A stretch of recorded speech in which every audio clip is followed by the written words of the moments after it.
ASEAN cup থেকে ভারত সরে দাঁড়ানোর পর খেলার সুযোগ আসে বাংলাদেশের সামনে। তখন সামাজিক যোগাযোগ মাধ্যমে আলোচনা শুরু হয় শ্রীলঙ্কা নাকি বাংলাদেশ কে খেলবে আসিয়ানে। তবে এমনই এক পোস্টের কমেন্টে লঙ্কান কোচ নিজেই জানিয়ে দেন আসিয়ানে নয়, তারা দেশের মাটিতে খেলতে চান ফ্রেন্ডলি ম্যাচ।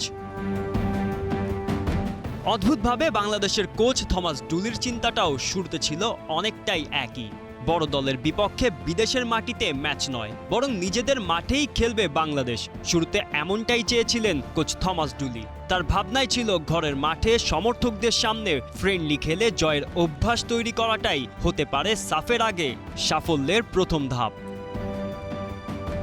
পরে অবশ্য আসিয়ান কাপ নিয়ে ডুলির অবস্থানে কিছুটা পরিবর্তন দেখা যায়। সিঙ্গাপুর, মালয়েশিয়া কিংবা ইন্দোনেশিয়ার মতো শক্তিশালী দলের বিপক্ষে খেলা কঠিন হলেও সাফের আগে এটিকে ভালো প্রস্তুতি হিসেবে দেখছেন তিনি।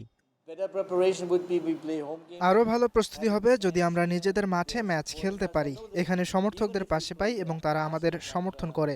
আমি জানি আমরা আসিয়ান কাপ খেললেও যেখানেই যাই না কেন সেখানে বাংলাদেশের সমর্থক থাকবে, সব জায়গাতেই তারা আমাদের পাশে থাকবে। এটা সত্যি দারুণ ব্যাপার। এখন সেই গল্পেই নতুন মোড়।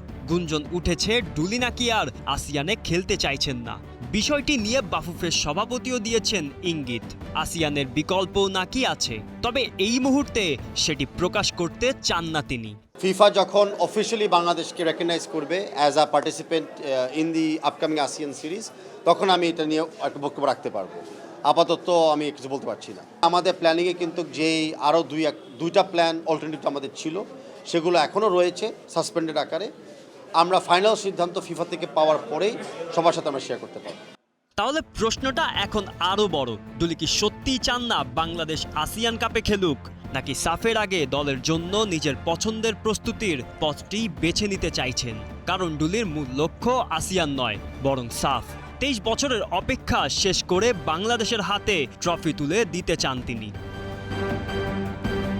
দলকে আর্জেন্টিনা, স্পেন কিংবা ফ্রান্সের আদলে গড়ে তোলার কথা জানিয়েছিলেন ডুলি। 2026 বিশ্বকাপের আগে ইউরোপিয়ান কোনো দলের বিপক্ষে ম্যাচ না খেলেও শেষ পর্যন্ত বিশ্বকাপের ফাইনাল খেলেছে আর্জেন্টিনা। ডুলিও কি বাংলাদেশকে আগে আত্মবিশ্বাসী করে পরে বড় মঞ্চের জন্য প্রস্তুত করতে চাইছেন?